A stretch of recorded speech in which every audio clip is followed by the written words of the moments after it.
Hello, everyone. Thank you to LinkedIn Part 2, Leveraging LinkedIn in Career Management. My name is Olivia Tang, and I've been facilitating these free webinars and workshops for about 2 years now from Marylhurst University, and it's still the #1 tool that we recommend everyone join because it's still free. Well, we'll get to LinkedIn Premium.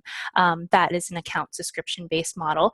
But overall, we have seen so much success from students and alumni that we work with that this is a tool that we still highly suggest if you're really serious about your career management, your online branding, and if you're looking for new opportunities, whether that means you're an entrepreneur, starting up your own business, promoting your own business, or looking for a job in the traditional sense.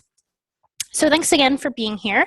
And given this is a webinar, I will take questions at the very end via the group chat.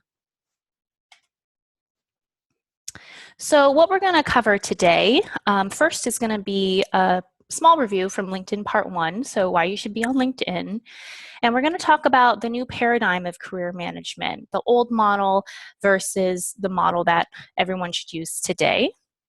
Discrete versus uncensored job search, leveraging your own knowledge within your own network on LinkedIn, and building your network with alumni. So folks that you went to school with or fellow peers and that you can find on LinkedIn. I'm also going to give a to-do list. I call it a call of action at the very end. So who uses LinkedIn? A lot of people. They currently have over 400 million registered members. And as you can see, this is a local United States and a global tool. And this is great for those that are particularly interested in working for international companies that have a local presence, or if you're thinking about going overseas, or even if you're relocating in the States. So there's LinkedIn users from all over the world.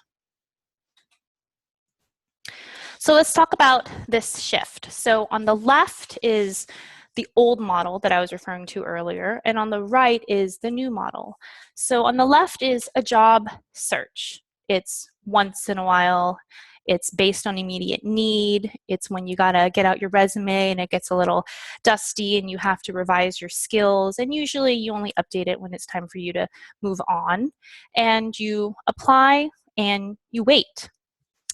The new model, which is more career management, is ongoing. It's long-term relationship building. So it's staying in touch with former colleagues and former peers.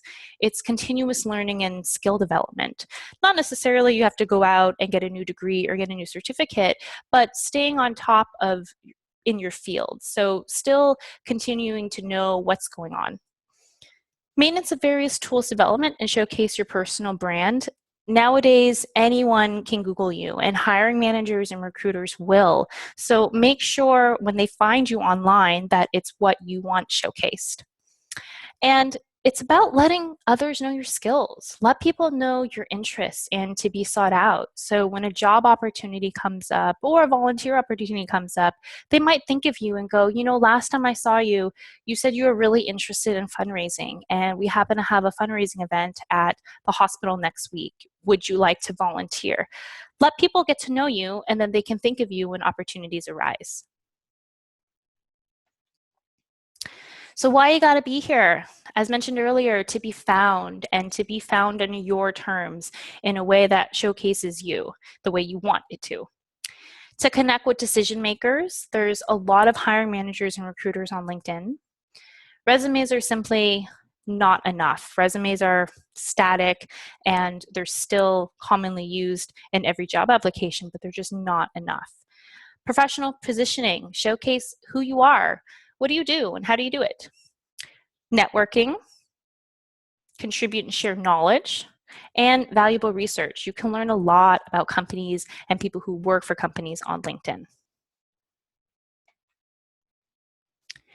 Basic etiquette review, it's pretty common sense and straightforward, but I think it's still really important to talk about it because on LinkedIn, you give as much as you take, if not giving more. So if you have, let's say, a few recommendations on LinkedIn, take the time to think of someone that you worked with in the past, whether it was a school project or a volunteer project or work related, and write them a review, write them a recommendation. Keep it professional. There are other social media channels like Twitter and LinkedIn where you probably share more of your personal life, and not saying you can't do that on LinkedIn, but keep it professional.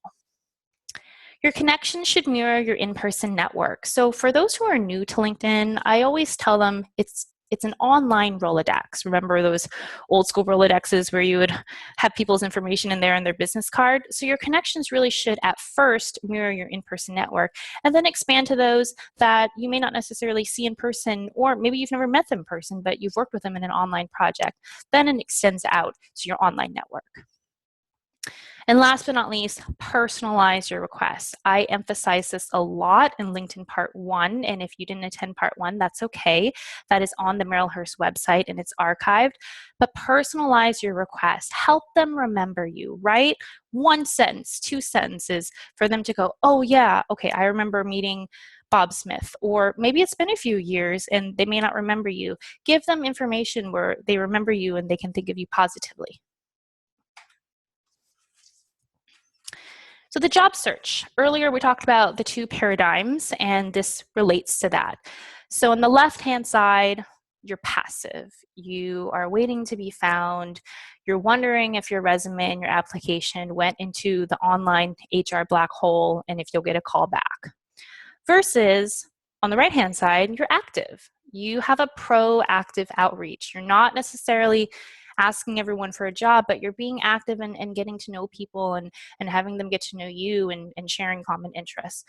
So really, I suggest you do both. Sometimes you apply and it is a waiting game, but there's things you can do in the meantime to remain proactive in your job search. Or if you own your business and you're an entrepreneur, there's things you can do in the meantime to promote your endeavors.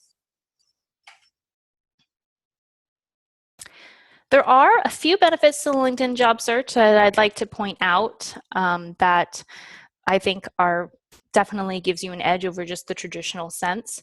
So it's a relationship building tool. You can stay in touch with your network. If they promote that they got a new job, you can send them a congratulations note. Some people like to include their birthday. You could write happy birthday. It's a way to stay in touch. And you'll be found by those who are hiring. So if you're not on LinkedIn, they're going to wonder, why aren't you on LinkedIn? What do you have to hide? Or maybe you don't want to be found. You'll discover connections to a job or company, especially if you're looking for a job in a larger company. LinkedIn is really, really the tool to use, because with large companies, it's just hard to make connections sometimes in a particular department. So you might discover a few people that you normally wouldn't otherwise if you weren't on LinkedIn. And the star bullet point, it helps you connect with decision makers. I mentioned this earlier with hiring managers and recruiters, and they're on LinkedIn. Whether or not they're active on a daily basis, it doesn't matter. They are likely on LinkedIn and you have an opportunity to connect with them. So there's 2 different ways of doing a job search. There's a discrete way and a non-discrete way. So first we're going to go with discrete, because most tend to gravitate towards this if you're already working but you don't want your current employer to know that you're looking. So you can turn off your activity broadcasts when you're updating your profile. So that means that when you update your photo, or you do a lot of heavy lifting and you're changing info, that this doesn't go out to your whole network. Like Bob Smith changed profile picture, Bob Smith updated job title, Bob Smith added so-and-so under the skills category. That's what that means. And overall, you're just not being open. You're not making it obvious that you're looking for work. However, you are still being strategically visible, so you're still on LinkedIn, your activity isn't showing all the time.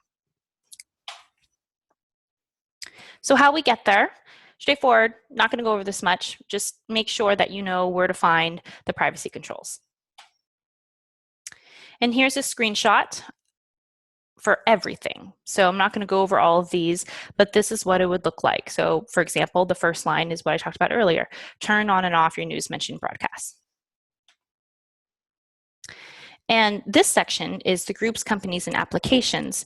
This section is also an area that you might be more mindful of because maybe you don't want folks to know that you're following this group or that you're following that company. So I'm not going to go over all of the points, but the two that I mentioned, your general privacy settings, and if you want people to know who you're following publicly, most folks like to start there when they begin their job search.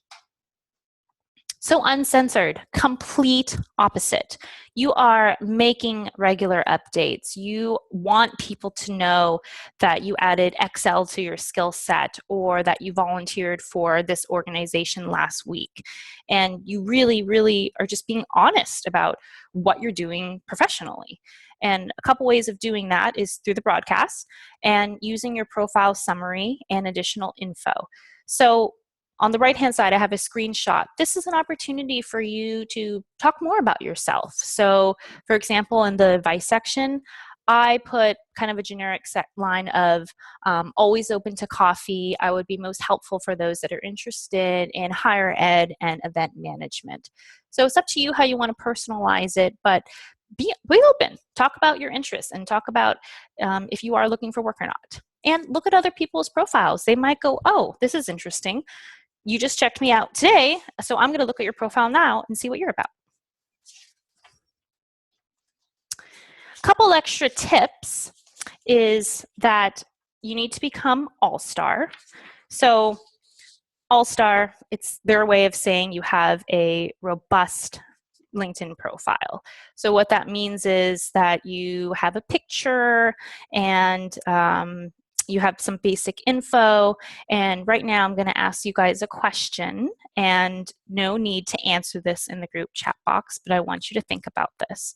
So can anyone guess how many LinkedIn connections are required to achieve All-Star status? And I'll repeat that one more time. How many connections are required to achieve All-Star status?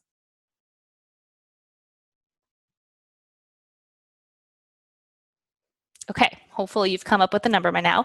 The answer is 50. So the requirements for becoming All-Star, in addition to what I mentioned earlier, you have to have 50 connections. That's the magic number where LinkedIn will go, okay, you really are serious about having an active and robust LinkedIn account. So in addition to all those other things, you have to have at least 50 connections.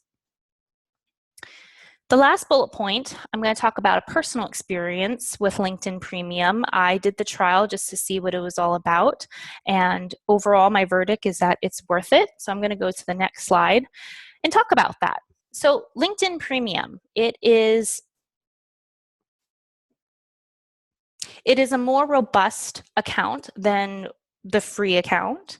And some of the benefits is that you're elevated in employer searches. So some recruiters, depending on the organization, they don't even find you in their search if you're not a LinkedIn All-Star. So these are places that are paying LinkedIn to find talent. And unless you're an All-Star, they just don't even waste their time. So unless you have All-Star status, you won't even show up. You can send in-mail messages to recruiters and executives. I tested this. So when you have a LinkedIn Premium account, you get up to 3 in-mail messages a month. So what that means is you have access to anyone on LinkedIn, and you can send them a direct in-mail message, like an email.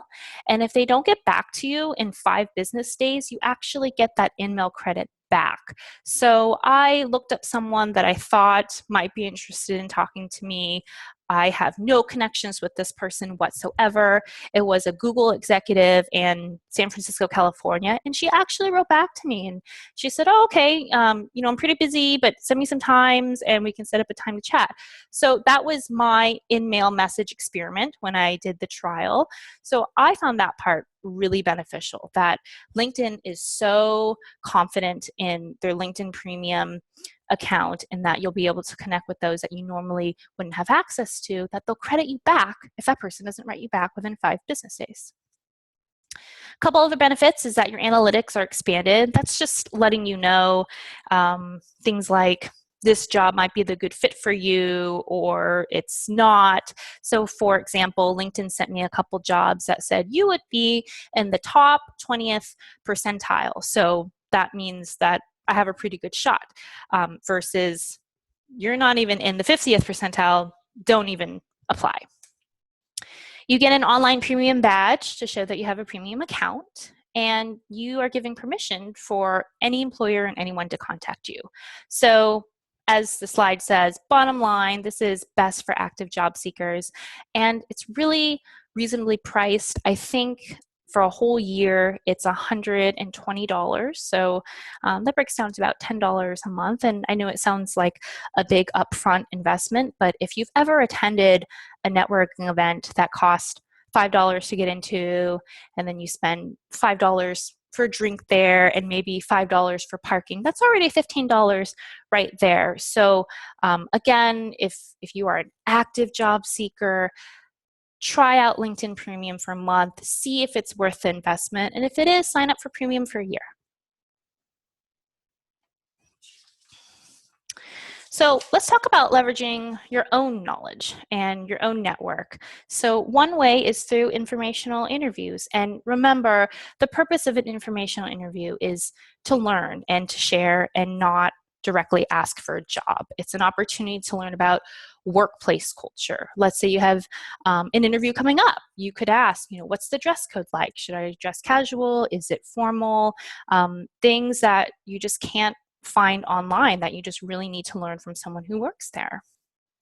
And companies, so using LinkedIn to see how you're connected to people at different companies is a really interesting way of seeing how small the world actually is, that you may not think you know someone at a particular company, but you probably do, or you might know an acquaintance that works there. So let's go back to informational interviews. This is Jyoti. She is an alum of Marylhurst University, and I wanted to share her story because it's a perfect example of relationship building and the right way to do an informational interview. Jyoti asked me to connect with her with a fellow alum at Kaiser Permanente. They connected, they had coffee, and she just wanted to learn about the place and what it's like. And they stayed in touch. And then a Kaiser Permanente internship opportunity came up. And she applied, and she asked for the person who connected her with all this Kaiser information to give her more of an inside scoop and all of that. And she got the internship, and that led to a job opportunity, and they still stay in touch. So that's just a great example of being sincere and being authentic and saying, hey, you're working for a company that I'm interested in. Can I learn more about it? And then down the road, it turned into a really great opportunity for her. So why follow companies? Why get to know them more? Following companies on LinkedIn, you get to know what's happening and you get company updates. And sometimes you get information on LinkedIn first that is publicated on LinkedIn before it is in a press release. So you might even get news that is more relevant in the professional sense instead of just general public info. You can learn about positions and hiring. Many companies post job opportunities. And like I said before, you can find people who work there that you might want to connect with, even if they're in a different department. Even if, let's say, you're interested in finance, but they work in marketing, there's still an opportunity to get to know someone at an organization that you're interested in.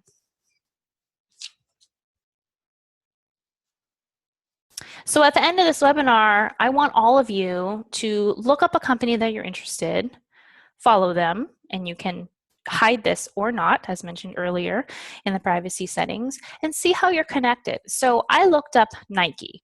So LinkedIn said that I have 5 first-degree connections. So these are 5 people that I know relatively well. And I'm looking at this screenshot, and these people that I see, it's true. I actually would feel comfortable sending them an email, asking them to connect with me. And I have 1,226 secondary connections. So those are folks that are, I don't really know you, but I probably know you through someone. And then they give the big number that there's almost 40,000 employees on LinkedIn that do work for Nike. So this is, again, a good way to experiment who you potentially know at a certain company. So you want to make sure that your profile is in tip-top shape when you start following these companies, when you start asking for informational interviews. So for groups, that is different than following a company. This is showing that you want to be with folks that are like-minded. So be targeted, be selective. If you are in communications, you probably want to follow groups that revolve around communications, and pay attention to industry, the job type, and alumni. Who have you went to school with that might be a part of these fellow groups? And participate. So you don't have to participate every week or even every month, but for example, I follow a couple groups, and sometimes someone will make a post and I'll just write, you know, that was really insightful, thanks for sharing. And even though it's not much, I'm acknowledging someone else that participated in the discussion, and I'm opening myself up, and I'm putting myself out there for potential further discussion. So the second part of being more visible and putting your profile into top shape is adding profile depth. So what does that mean? This means that it's more than just the basics. The basics is the text. The basics is just the summary and the experiences. Adding depth, like this screenshot of everything that you can add on LinkedIn, is different. You might want to add a publication. So let's say you wrote a marketing plan. Maybe you want to include that. Maybe you just got certified in CPR. Maybe you want to include that. For me, I added a couple videos of speaking opportunities that I had to give viewer a sense of what I'm like. I don't love them, but I don't hate them, and to me, it's good enough because it still adds a different element to my LinkedIn profile, so it's not just flat and static. So if you are a fellow Marylhurst University alum or current student, you are welcome to join our Marylhurst University Career Network. Right now we have 744 members, and this is a way to connect with folks that share that common denominator. So in this network, you have to be an alum or have to be a student to join. And if you are not a part of the Marylhurst community in this way, I encourage you to research possible affiliations that might have a LinkedIn presence that you can join.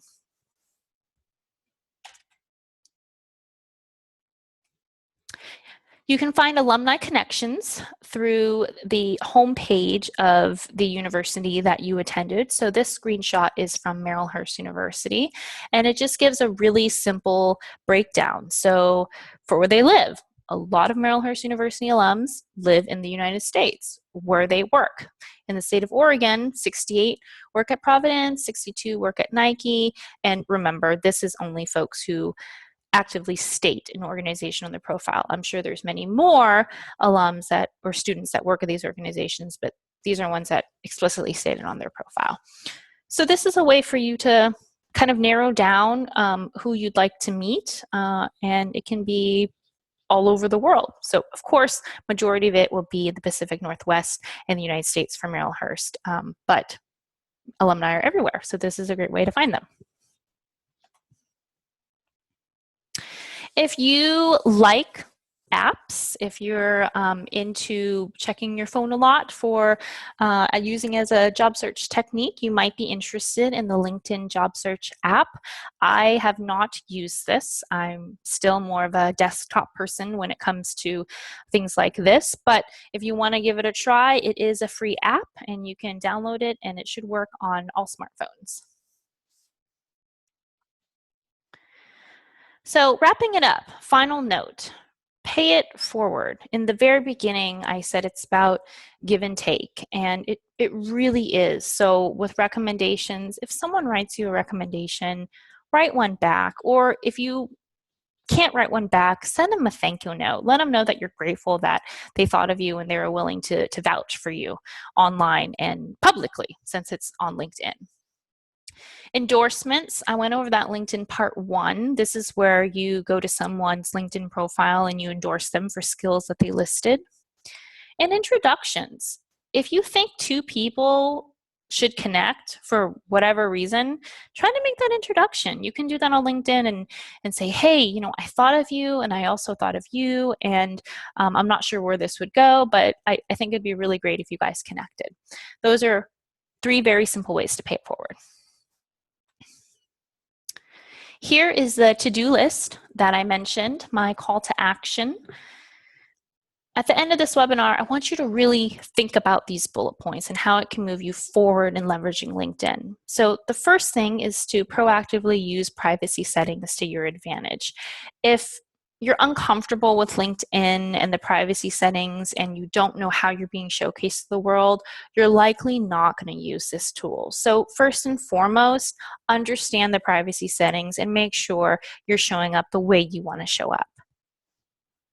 Give an unsolicited recommendation to a colleague. So think about someone, whether it was a schoolmate or whether it's someone you work with now or someone you volunteered with. Think about someone that you worked with or that you saw and you thought, wow, they are so good at what they do, or that was a really great project we worked on. Give an unsolicited recommendation. And the person can choose whether or not they want this to go public, just as you can. They might say, oh, that was a really great recommendation, but right now I don't want to make that public. But I'm sure they'll still appreciate it. Add depth to your basic profile. We talked about that earlier. A couple different ways you can do that. Adding work samples, adding videos. If you are a photographer, you can add photos. Just get creative with it. Request an introduction in an informational interview. So 2 different things. So one is requesting someone to introduce you to someone, and then on top of that, you're asking that other person for an informational interview. Add your voice to a group discussion. It can be a post, it could be liking someone's comment, it could be thanking someone for sharing their thoughts. Whatever it is, add your voice to a group discussion and get to know folks that are like-minded. And last, join the Marylhurst University Career Network, or if you're an alum of another school, try to find that school or any type of group that you'd like to be affiliated with.